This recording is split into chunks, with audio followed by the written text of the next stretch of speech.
श्री स्वामी समर्थ. मनी नाही भाव आणि म्हणे देवा आता तरी मला पाव.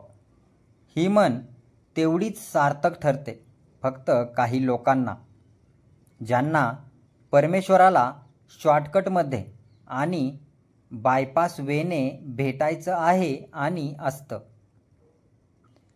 माझ्या बोलण्याचा रोष हा आस्तिक नास्तिक ह्या मुद्द्यावर नाहीच.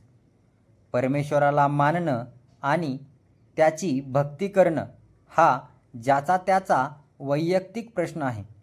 मला फक्त इथे माझा अनुभव सांगावासा वाटला आणि तोही माझ्यासाठी स्वर्ग असणाऱ्या माझ्या बदलापूरच्या स्वामी समर्थवाडीतला. बदलापूरची स्वामी समर्थवाडी म्हटलं की माझं मन हे एकदम आनंदी आनंदगडे होत असतं. कारण समर्थवाडीच मुळात अशी आहे आणि अगदी खऱ्या अर्थाने समर्थ आहे. तिथे आदि दत्तात्रय तसेच दत्तगुरूंचे 16 अवतार, श्री स्वामी समर्थ, रेणुकादेवी, मारुती मंदिर, दत्त मंदिर अशी मंदिरे आहेत आणि अशा तिथल्या सगळ्या देवांची आणि मंदिरांची सेवा आणि उपासना ही आपल्याला स्वतःला करायला मिळते. तिथली अट फक्त एकच, पुरुष मंडळींना सोवळं आणि स्त्रियांना साडी आणि आंघोळ करून देवाची म्हणजे देवांच्या मूर्तीची स्वहस्ताने पूजा करणे. दत्तगुरू आणि मारुती ह्या मूर्त्यांना स्त्रियांनी हात लावू नये हा तिथला कडक नियम. तसंच इथे 150 गायी, 5 श्वान, 2 बलदंड हत्ती, इमू आणि बदके हेही वाडीचं एक वैशिष्ट्यच आहे.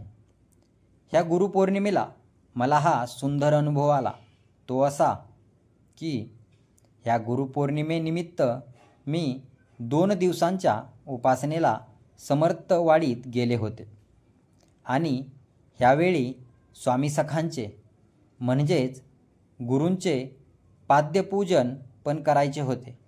तेही रात्री 10:30ला.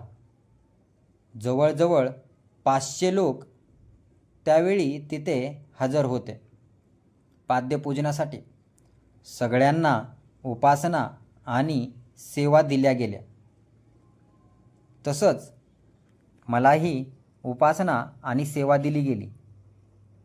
दत्त मंदिर, गुरु पंचातन, मंदिर झाडून पुसून साफ करणे. आणखी एक गोष्ट ती ही की प्रामुख्याने तिथे गेल्यावर सगळ्यांना नियम सारखे असतात. त्यावेळी माझ्याबरोबर आई किंवा कोणीही घरातले नव्हते. 2 दिवस माझी एकटीची सेवाही चालू होती.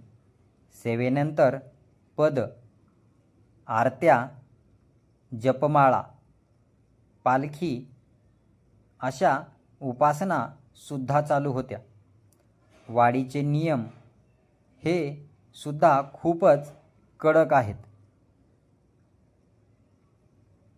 सतत तोंड न चालवणे म्हणजे खात बसू नये, बडबड करू नये, गप्पा ठप्पा नाहीत. आपण आणि आपली सेवा उपासना हेच लक्ष ठेवायचं. स्वामी सखा म्हणजेच तिथल्या गुरूंचं पाद्यपूजन हे दत्त मंदिरात होणार होतं. पण भक्तगण एवढे वाढले होते की तिथली जागा अपुरी पडत होती. म्हणून गुरूंनी एक फेरी मारून बघितली आणि आमची आरती चालू असताना सरळ ते गुरु पंचातनमध्ये जाऊन बसले. एकतर पावसाळा आणि त्यावेळी तर बापरे, धो पाऊस हा चालूच होता. आजूबाजूला रान जंगल असावं अशी गर्द झाडी. पायाखाली वाटेत काय येईल त्याचा बेत नाही, नेम नाही. प्रत्येकजण आपापल्या कुटुंबासोबत आले होते.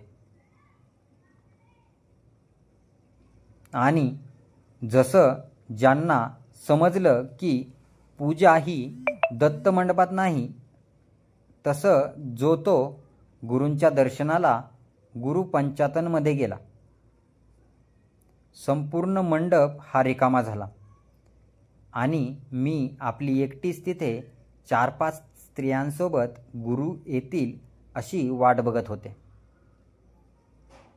आयत्या वेळी कार्यक्रमाची रूपरेखा बदलली आणि मला तर कल्पना आलीच नाही. मग तिथेच एक काका होते. त्यांनीच मला विचारलं, तू इथे काय करतेस? तुला गुरूंचं पूजन करायचं आहे ना? मग तिथे गुरु पंचायतनमध्ये जा, तिथे तो कार्यक्रम चालू आहे. हे काकांचं बोलणं ऐकून मी खूपच घाबरून गेले होते. कारण ते ह्यासाठी की एकतर हातातल्या फक्त छत्रीचा आधार, भिजू नये म्हणून, आणि एका बॅटरीच्या प्रकाशावर काळोखातून जायचं. आणि आजूबाजूला किंवा वाटेत काही साप वगैरे आला तर? ह्या भीतीने मला अक्षरशः आईचीच आठवण आली होती.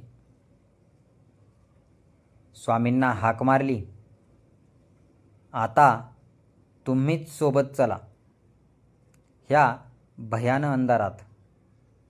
आणि मी कशीतरी त्या काळोखातून वाट काढत गेले.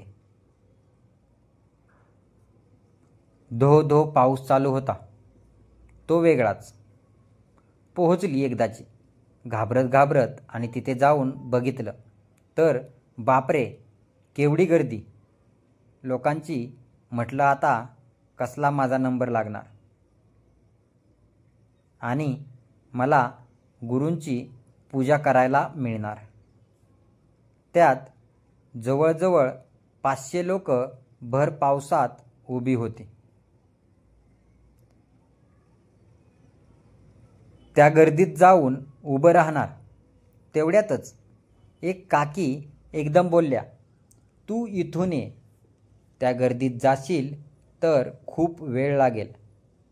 आणि मला त्यावेळी ते खूप नवल वाटलं आणि अवाक व्हायला झालं की तिथल्या त्या गर्द काळोखात भर पावसात जी एवढी लोक उभी होती, लहान मुलाबाळांसोबत भिजत होती, तिथे त्यावेळी मी न भिजता, गर्दीत उभी न राहता मला 2 मिनिटांमध्ये खूप खूप सुंदर दर्शन आणि पूजा ही गुरूंची करायला मिळणार होती. मला एवढंच सांगावंसं वाटतं की आपण एकटं जरी कुठे असलो तरी आपला देव आणि अर्थात माझे श्री स्वामी समर्थ हे कायम माझ्यासोबत आहेत आणि असतात. त्यांना बरोबर कळतं आपला भक्त काय करतो आहे. त्याला ज्या गोष्टी झेपत नाहीत त्या तो मनापासून आवडीने करतो आहे. आणि मग ते आपला देव म्हणजे श्री स्वामी समर्थ आपला मार्ग पण तसाच आणि तेवढाच सुखकर, सोयीस्कर करत असतात आणि करत जातात. म्हणून मानला तर देव, पण हो, त्यासाठी आधी आवड असावी लागते. आणि आवड असेल तिथे बरोबर सवड काढावी लागते.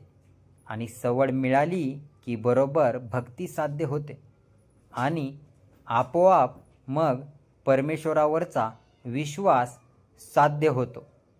श्री गुरुदेव दत्त. श्री स्वामी समर्थ. श्री स्वामी समर्थ. सद्गुरू स्वामी समर्थ महाराज की जय.